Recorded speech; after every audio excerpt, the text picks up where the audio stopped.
സുഹൃത്തുക്കളെ, പാട്ടൊന്നും പാടാൻ വയ്യ, അതുകൊണ്ട് ഞാൻ പാട്ടൊന്നും പാടുന്നില്ല. നമ്മൾ ഈ പാട്ട് പാടുക എന്ന് പറയുന്നത്, സംഗീതം എന്ന് പറയുന്നത് ഒരു മഹാസാഗരമാണ്, അല്ലയോ? അതിനെ നമ്മൾ ശാസ്ത്രീയമായിട്ട് നോക്കുവാണെങ്കിൽ ഇത് ഒരുപാട് കാര്യങ്ങൾ നമുക്ക് പഠിക്കാനുണ്ട്. എത്രയോ വർഷങ്ങളോളം പഠിച്ചാലും ഇപ്പം സംഗീതം പഠിക്കുന്നതെന്ന് പറഞ്ഞാൽ എത്രയോ വർഷം കൊണ്ടാണ് അത് പഠിക്കുന്നത്. പഠിച്ചാൽ പോലും തീരാത്തത്ര സംഭവങ്ങളാണ് ഈ സംഗീതത്തിനകത്തുള്ളത്.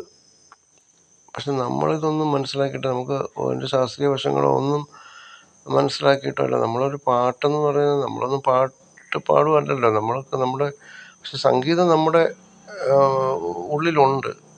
ഇത് ജന്മന നമ്മുടെ ഉള്ളിലുള്ള ഒരു സംഭവമാണ് ഈ കല എന്ന് പറയുന്നത്. അല്ലാതെ നമ്മളിതാരും പഠിച്ചിട്ട് നമ്മുടെ വീട്ടിലൊന്നും ആരും കലാകാരരാരും ഇല്ല. പാട്ട് അങ്ങനെ കലാപരമായിട്ട് ഒരു പ്രോത്സാഹനം തരുന്നവരോ ആരുമില്ല. പക്ഷെ ഇപ്പം എൻ്റെ ശരീരം വെട്ടിമുറിച്ചാൽ അതിനകത്തൂടെ ഒഴുകുന്നത് എനിക്ക് സംഗീതമായിരിക്കും എന്നാണ് എനിക്ക് തോന്നുന്നത്. കാരണം അത്രയും കൊച്ചുനാൾ മുതലേ നമ്മൾ പാട്ട് കേൾക്കുമ്പോൾ പെട്ടെന്ന് ഞാൻ സ്റ്റക്കായി നിൽക്കും. എവിടെയെങ്കിലും ഒരു പാട്ട് കേട്ട് കഴിഞ്ഞാൽ നമ്മൾ ഈ റേഡിയോയിലൊക്കെ ഉള്ള പാട്ടുകൾ, പണ്ട് കാലത്ത് മൈക്ക് എന്തെങ്കിലും വിശേഷങ്ങളൊക്കെ ഉള്ള പോയി മൈക്ക് സെറ്റ് വെച്ച് പാട്ട് പാടും. അപ്പോൾ അത് കേൾക്കാൻ മറ്റ് സംഭവങ്ങളൊന്നും ഇല്ലല്ലോ. പാട്ട് കേൾക്കുമെന്ന് പറഞ്ഞാൽ ഇതുപോലെ ഏതെങ്കിലുമൊക്കെ ഫങ്ഷനുകളൊക്കെ ഇങ്ങനെ വീടുകളിലൊക്കെ മൈക്ക് വയ്ക്കും, പരിപാടികൾക്കൊക്കെ മൈക്ക് സെറ്റ്, അതിലൂടെ കേൾക്കുന്ന പാട്ട്. പിന്നെ റേഡിയോ ഒന്നും എല്ലായിടത്തും ഇല്ലായിരുന്നു. പിന്നെ ഉള്ള വീടുകളിലൊക്കെ, അടുത്തൊക്കെ ഉള്ള വീടുകളിൽ ഇങ്ങനെ ചലച്ചിത്ര ഗാനങ്ങൾ കേൾക്കുമ്പോൾ നമ്മൾ പെട്ടെന്ന് ഇരുമ്പിനെ കാന്തം ആകർഷിക്കുന്നത് പോലെ നമ്മൾ അതിലേക്ക്, നമ്മളിപ്പോൾ എത്ര തിരക്കിലാണെങ്കിലും പിന്നെ റോഡിലൂടെയൊക്കെ പോകുമ്പോൾ നമ്മളൊരു പാട്ട് കേൾക്കുകയാണെങ്കിൽ പെട്ടെന്ന് നമ്മൾ ഈ പാട്ടിനകത്ത് ആവുകയാണ്, അതിനകത്ത് ലയിച്ച് ആണ് നമ്മൾ ഇങ്ങനെ പോകുന്നത്.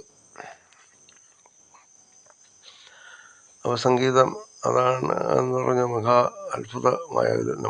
ഒന്നും നമ്മൾ പഠിച്ചിട്ടോ ഒന്നുമില്ല. പിന്നെ നമ്മുടെ ഒരു ജന്മനാ ഉള്ളൊരു ഭാഷ. അതുപോലെ തന്നെ ഈ താളവും അത് തന്നെയാണ് കേട്ടോ. താളം ഒരുപാട് കാര്യങ്ങൾ പഠിക്കാനുണ്ട്. പക്ഷെ നമ്മളതൊന്നും അറിഞ്ഞിട്ടൊന്നുമല്ല ഈ താളം അടിക്കുന്നത്.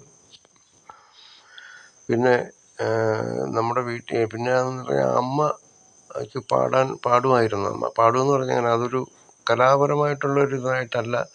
കാരണം നമ്മൾ പണ്ട് കൊച്ചിലെ എനിക്ക് ഇളയതൊരു പെങ്ങളുണ്ട്. അപ്പോൾ കുഞ്ഞായിരിക്കുമ്പം ഈ പിള്ളേരെ ഇങ്ങനെ താരാട്ട് പാടി ഉറക്കുന്ന ഒരു ഇതുണ്ട്. രാത്രിയിൽ എല്ലാവരും ഉറങ്ങുമ്പോൾ ഈ വെളുപ്പാങ്കാലത്തും രാത്രിയിലൊക്കെ നിശബ്ദമായി നിൽക്കുന്ന ഈ സമയത്ത് ഈ താരാട്ട് പാട്ട് അമ്മ പാടും. ഈ പാടുമ്പോഴാണ് അത് എല്ലാം നിശബ്ദമായി രാത്രി. അന്നത്തെ കാലത്ത് ബഹളമൊന്നും ഇല്ലല്ലോ, കറണ്ടൊന്നും എല്ലായിടത്തും ഇല്ല. നിശബ്ദമായ അന്തരീക്ഷമായിരിക്കും. ഇപ്പോൾ രാത്രിയിലൊക്കെ പിള്ളേരെ ഇങ്ങനെ ഉറക്കുമ്പോഴായിരിക്കും. അത് എല്ലാ ദിവസവും ഇല്ല കേട്ടോ, എപ്പോഴെങ്കിലുമൊക്കെയാണ് അമ്മ ഇങ്ങനെ പാടുന്നത്. അതൊരു ഭയങ്കര സംഭവമാണ് കേട്ടോ. ആ സമയത്ത് മാത്രമേ എന്ത് നല്ല പഴയ ജാനകിയുടെ പാട്ടുകൾ ആയിരിക്കും പാടുന്നത്. പാട്ടുപാടി ഉറക്കാം ഞാൻ,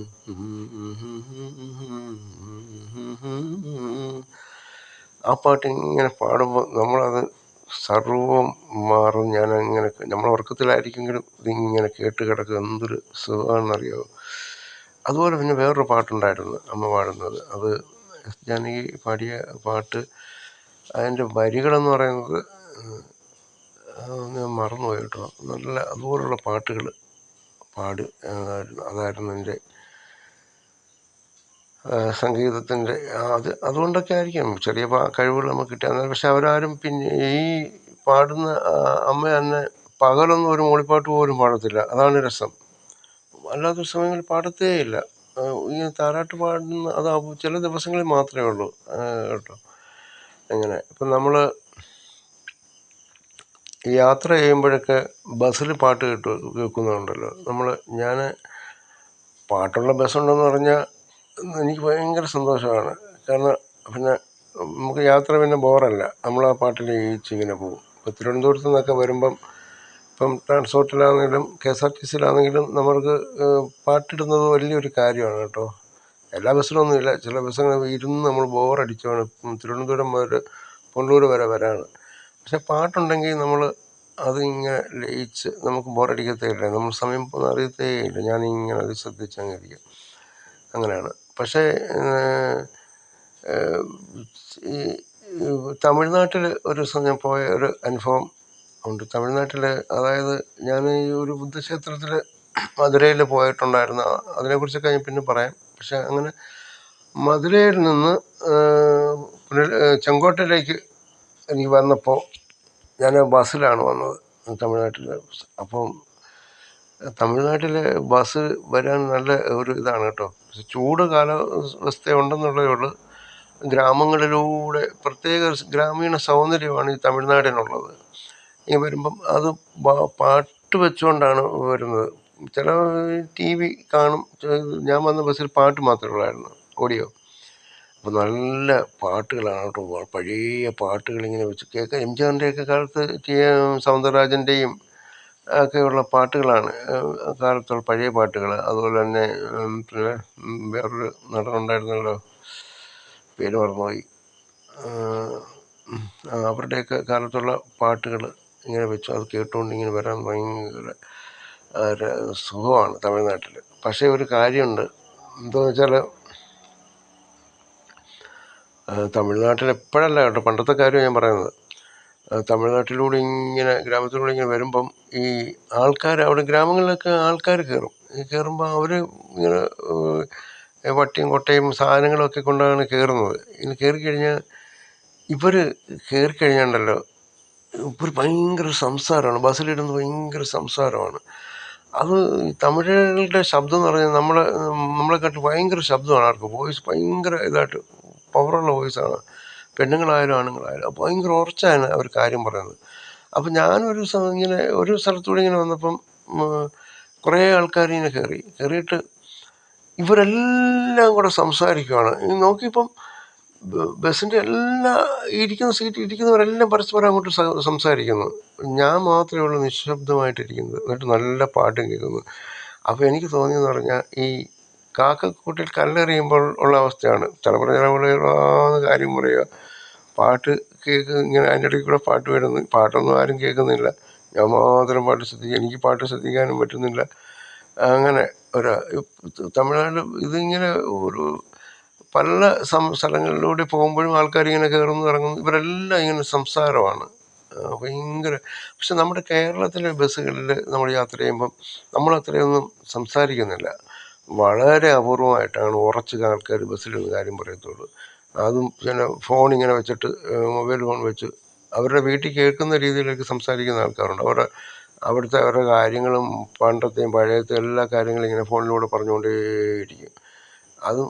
അതൊരു വലിയൊരു ബോറാണ്. പിന്നെ ബസ്സുകളിൽ പൊതുവെ നമ്മൾ മലയാളികൾ അങ്ങനെ ശബ്ദം ഉയർത്തി സംസാരിക്കത്തില്ല, അതൊരു കാര്യമാണ്. പിന്നെ തമിഴ്നാട്ടിൽ ബസ്സിൽ യാത്ര ചെയ്യുമ്പോൾ കാണുന്നൊരു സംഭവം എന്ന് പറഞ്ഞാൽ, ഈ ഗ്രാമങ്ങളിലൂടെ ഇങ്ങനെ പോകുമ്പം ബസ് ചെറിയ ചെറിയ സ്റ്റോപ്പുകളൊക്കെ നിർത്തുമ്പം ഇങ്ങനെ നമുക്ക് ഈ പഴങ്ങൾ കൊണ്ടുതരും. ചൂട് സമയത്താണെങ്കിൽ ഈ തണ്ണിമത്തൻ ഇങ്ങനെ കട്ട് ചെയ്ത് ഉപ്പും മുളകും ഒക്കെ വെച്ച് തരും. അതുപോലെ തന്നെ പേരയ്ക്ക, പിന്നെ ഈ വെള്ളരിക്ക ഇങ്ങനെ കിട്ടും.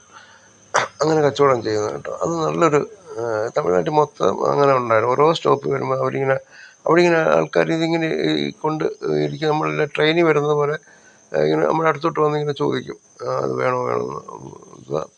പേരയ്ക്കയ്ക്ക് പറയുന്നൊരു പേരെന്തോ, പുയ്യാപ്പളം എന്ന് പറയും. ഞാനത് ആദ്യം പറഞ്ഞത് പുതിയാപ്പള എന്ന് കേട്ടോണ്ടിരുന്നത്. പിന്നെയാണ് പുയ്യാപ്പളം എന്ന് പറയുന്ന സാധനം. അതിങ്ങനെ അതുപോലെ അതൊരു നല്ല ഇതാണ്. നമ്മുടെ കേരളത്തിൽ ഇത് ആരും അങ്ങനെ ചെയ്യുന്നില്ല.